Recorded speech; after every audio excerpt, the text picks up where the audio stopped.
Where should I buy? That's the question every property investor wants answered. I'm Jeremy Shepherd, and in this video, I'm going to show you how to use Market Matcher to sift through thousands of suburbs across Australia to find the best. I'll show you how I use Market Matcher to find high growth suburbs, and then I'll show you how to use Market Matcher to find high cash flow suburbs. Market Matcher is a suburb search engine.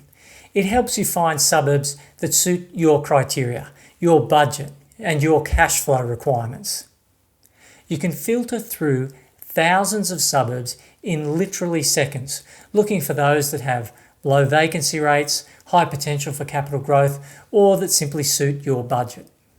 To use Market Matcher, you need either a Lite or Pro membership. Pro is the best because you have access to the most number of metrics, including the best metric on the website, the DSR Plus. After logging in, select Market Matcher from the menu. You set your search criteria using these 4 expandable sections. The first section allows you to limit the search location in case you don't want to search Australia-wide. The second section allows you to specify the type of property market, houses or units or both. The third section allows you to specify what metrics the suburbs will have. This is where you put your price range in. And the fourth section allows you to sort the list of matching markets.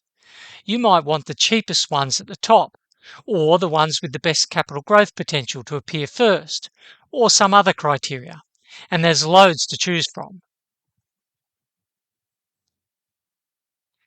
Whenever you come to the Market Matcher page, there are default criteria set. So if I hit the big red search button, a list of suburbs matching that default criteria appears.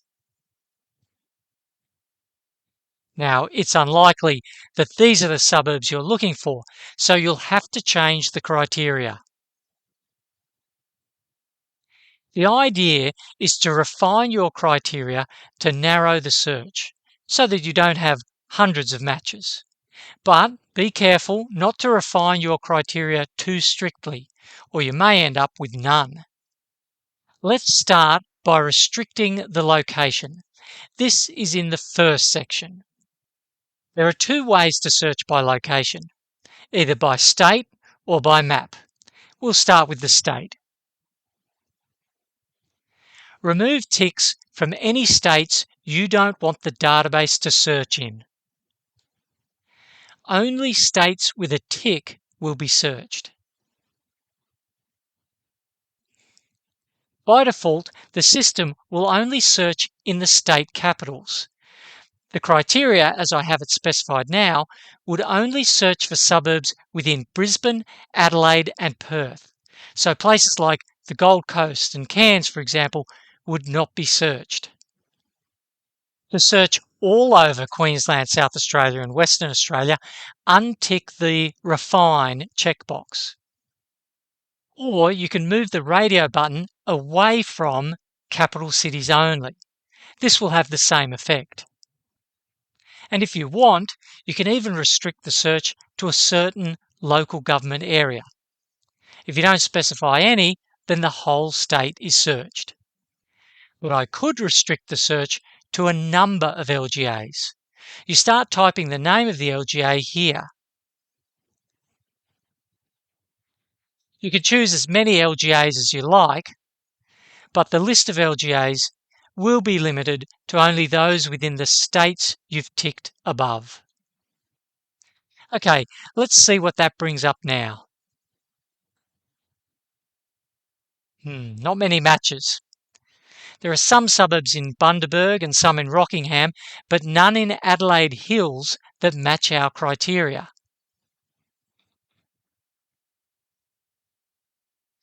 There's another way you can restrict the location, by map.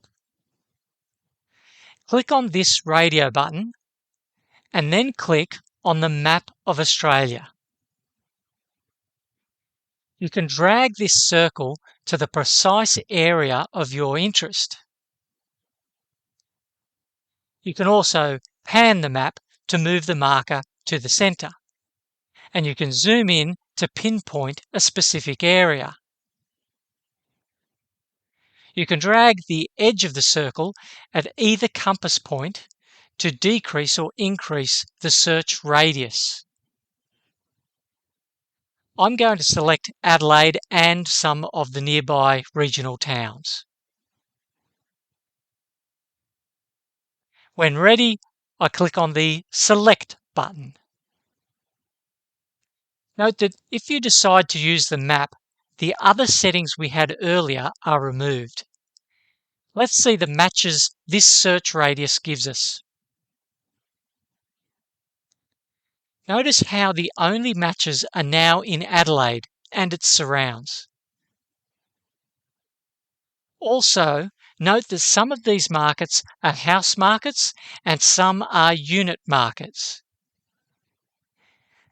The second section allows us to restrict the search to a specific property type. You can choose from either houses or units. By default, both are selected. With only units selected, the list of matching markets is reduced significantly. There are only a couple of unit markets that match my criteria.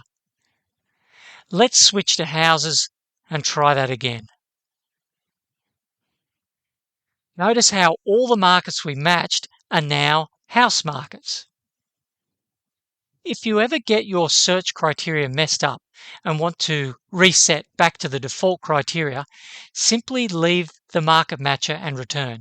For example, you can go to Suburb Analyzer and return, which we'll do in a minute.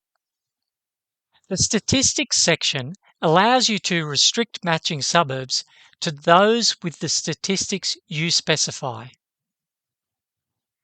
There are 4 default statistics already specified whenever you come to Market Matcher. I'll modify them in a minute, but first let me explain what each of these 4 rows is doing. The first row is telling the database to only search for property markets that have a demand to supply ratio between 50 and 75. Let's see the list of matching markets. See how all these markets have a DSR between 50 and 75. The second row is telling the database to only search for property markets that have a statistical reliability score between 50 and 83. So all matching markets must have both a demand to supply ratio between 50 and 75, as well as a statistical reliability between 50 and 83. And this is how we progressively narrow our search down. The third row is telling the database to restrict the list of matching markets even further, to only show markets with a median value between 500,000 and 1.1 million. And the fourth row is telling the database to limit matching markets further still, to only show markets with a yield of at least 4.6%. Now, it doesn't matter which order you specify this criteria in. All matching markets found will meet all criteria you've specified. Let's have another look at the metrics to make sure they meet these settings. The median value column is seen here, and there's the yield column. As we scroll down the list, you'll notice that every market has a value between 500,000 and 1.1 mil, as well as a yield above 4.6%. You can see how many markets match this criteria right at the bottom. However, note that whatever criteria you specify, you will only ever see at most 250 matching markets. The idea is to apply more restrictions to bring that number down to only a few dozen. Given there are more than 10,000 suburbs around Australia, once you bring the matches down to under 100, you're literally looking at the top 1% that suit your criteria. You have effectively weeded out 99% of the country. You're well on your way to making a good investment. You can add more statistics to narrow your search even further. Use the Add Statistic button. Note that the list of statistics you can choose from is limited depending on your membership. Pro members can select any metric, but light members are restricted to only the basic metrics. Light members cannot select a metric prefixed with DSR Plus or SSI. For more information about each metric and which plan it belongs to, click on the Statistics link on the Services page. I'm going to restrict the list even further by specifying a vacancy rate of no more than 0.5%, which is very low. Let's see how many suburbs match this. You can see that the number of matches has reduced. Some suburbs had a vacancy rate above 0.5%, and so they were removed from the list of matches. Now, if you're ever unsure what to set for an upper or lower bound, check that metrics context ruler. Context rulers are discussed in detail in another video. Search the help page for what is a context ruler. For now, I'll quickly show you the context ruler for the demand to supply ratio. Context rulers are found on the Suburb Analyzer page. By the way, there's another video on how to use the Suburb Analyzer. You'll find a link on the Services page. You can enter any suburb, it doesn't really matter. All we want to see is what range of values the demand to supply ratio has. Note that this is the basic demand to supply ratio. That's version 1. The better version is version 2, the DSR Plus. The DSR Plus is only available to Pro members. I'll get to the DSR Plus in a few minutes when I'll search for top growth suburbs. The context ruler shows the average and the median and the range of values that most suburbs have. There are some extreme cases at either end of the ruler, but most suburbs have a value somewhere in the middle where supply and demand are in balance. On a context ruler, green is good and red is bad. We want our matching suburbs to be towards the green end. So you can see that setting a minimum DSR of about 65 should ensure we only see good markets for growth, ones that are comfortably above average.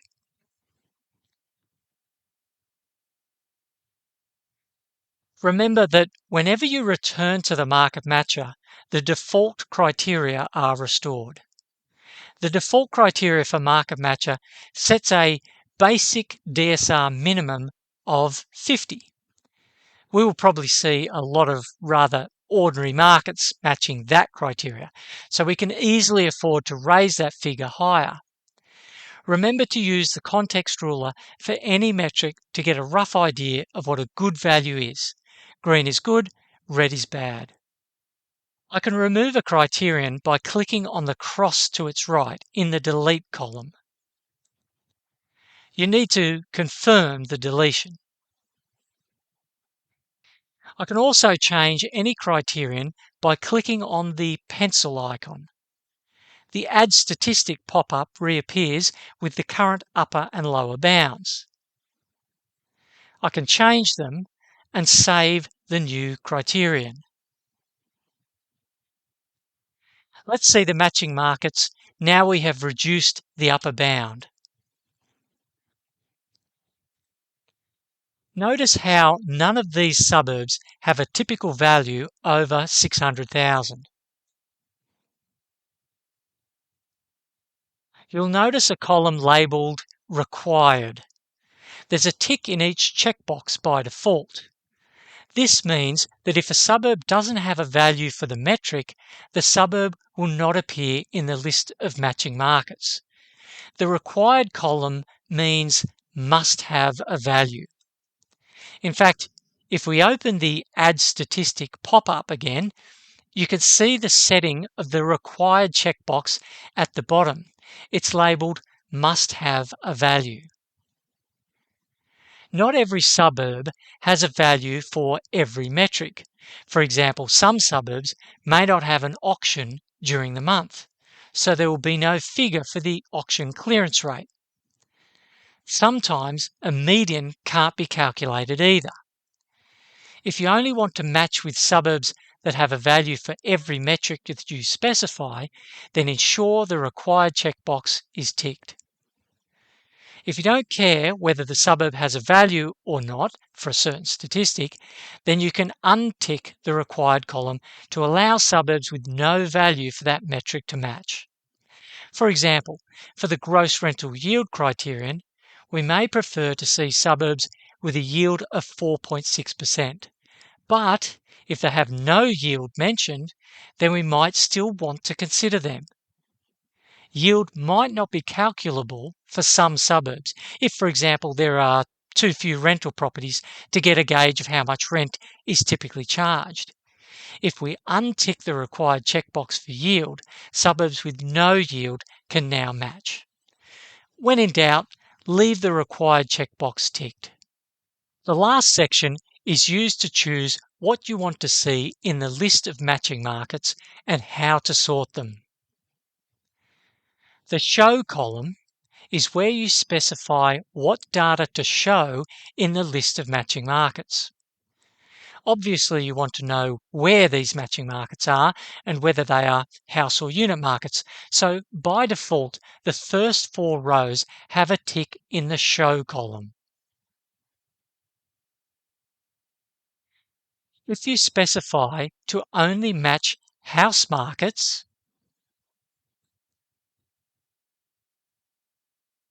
then all matches will have a H in the property type column. So you can untick property type in the display section since that column is superfluous. Now let's see what appears. Notice how the property type column is no longer displayed. Also notice how the vacancy rate is shown. Let me untick vacancy rate from the display and sorting criteria. It's right at the bottom. Now there is no vacancy column displayed. So use the display section to specify which columns you want to appear in the matching markets pop-up. Note that Light members can't view DSR Plus or SSI metrics. By the way, you don't have to select many metrics. Usually I just select a few key ones like the DSR Plus, typical value, yield, and vacancy rate. Remember, you can get a complete explanation for every metric from the statistics page. You'll see a link to it on the services page. The other 2 columns in the display and sorting section allow you to choose which matching markets appear at the top of the list. I usually choose the DSR Plus. This sorts all matching markets so the ones at the top have the highest capital growth potential. I put a 1 in the Sort Precedence drop-down to tell the database that this is my most important metric. The DSR Plus is a score out of 100. The higher the score, the more capital growth. So I want to sort by DSR Plus from highest to lowest. The sort order column on the right has this already set. But if for some strange reason I wanted to reverse the order and look for the worst markets for capital growth, then I can click on the link and it will switch from highest to lowest to lowest to highest. But I don't want lowest to highest, I want highest to lowest. Notice how the markets are sorted by DSR plus from highest to lowest. Yield is another metric you might want to sort by. If two or more markets have the same demand to supply ratio, you can sort them further to make the one with the highest yield appear first. To do this, I place a 2 in the sort precedence column for yield. Now let's see how those settings have changed our list. Notice how the markets with the same DSR plus are now sorted from highest to lowest yield.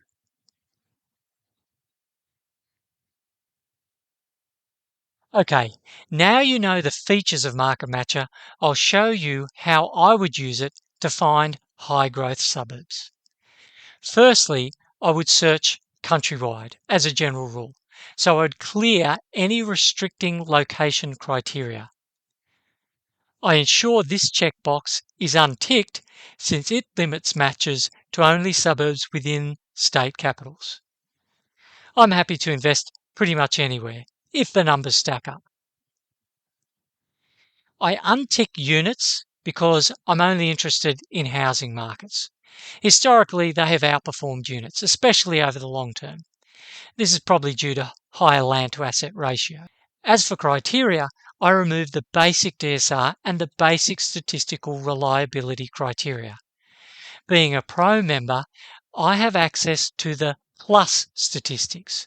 So I will add SR plus and set the minimum to 65. Remember to consult with the context ruler when trying to figure out a good upper or lower bound for any metric. I usually don't restrict by DSR plus. Instead, I use it as my first sorting preference, which we'll come to in a minute. And of course, I set my budget. For this exercise, I'm going to set it to between 400 and 500,000.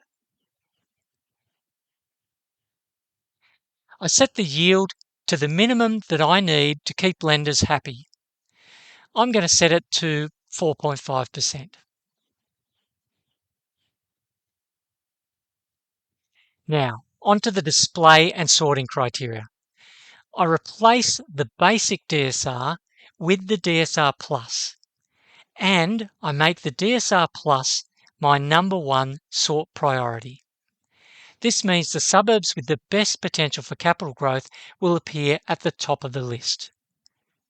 My second priority is gross rental yield, which is right at the bottom. And that's it. Let's see what we get. And there you go. Loads of options all around the country. Now from here, I would examine the top half a dozen more closely in Suburb Analyzer. There's another video on how to do that. You'll find a link on the services page. Okay, now I'll show you how I would use Market Matcher to find high cash flow suburbs. Firstly, I'm going to drop the lower range for typical values. Quite often you'll find high cash flow positive markets at the cheaper end of the price spectrum. Secondly, in the display and sorting section, I'm going to include an extra metric that I'm interested in. It's called percentage rent growth. This is the growth in rents over the last 12 months. Tight vacancy rates usually result in rents rising. So I want to see that is indeed the case. And here's the key difference between a growth focus and a cash flow focus. Instead of sorting by DSR plus, I'm going to sort by the High Cash Flow Strategy Suitability Index. This index gives higher scores to suburbs with higher yields and lower vacancy rates without sacrificing too much in the supply and demand tug-of-war. It's actually a better metric to use than yield to find good cash flow investment suburbs. Yield is just a little too simple. We want to ensure there is decent demand, and we want to ensure vacancy rates and rental growth are considered too. And that metric considers all those things. So I sort by high cash flow instead of DSR plus. Yield can remain the secondary priority. Okay, let's see what that gives us. You can see that a lot of these markets have had exceptional rental growth over the last year. They all have very high scores for cash flow. All of them suit the price range I specified and have very tight vacancy rates as well as high yields. So from here, I would look in depth at some of these markets using the Suburb Analyzer. Be sure to check that video out. You'll find a link on the services page. Wrapping up, remember to use context rulers to check the boundary values of your search criteria so that it's not too tight. If you don't get any matching markets, your criteria are too tight. You need to relax those constraints. And don't go crazy trying to enter too much criteria. You only need a handful. Your typical value, reliability, and maybe yield as well. Once you have a list of candidate suburbs, it's then time to do some more in-depth research using the Suburb Analyzer. Be sure to check out that video and you'll find a link to it on the services page.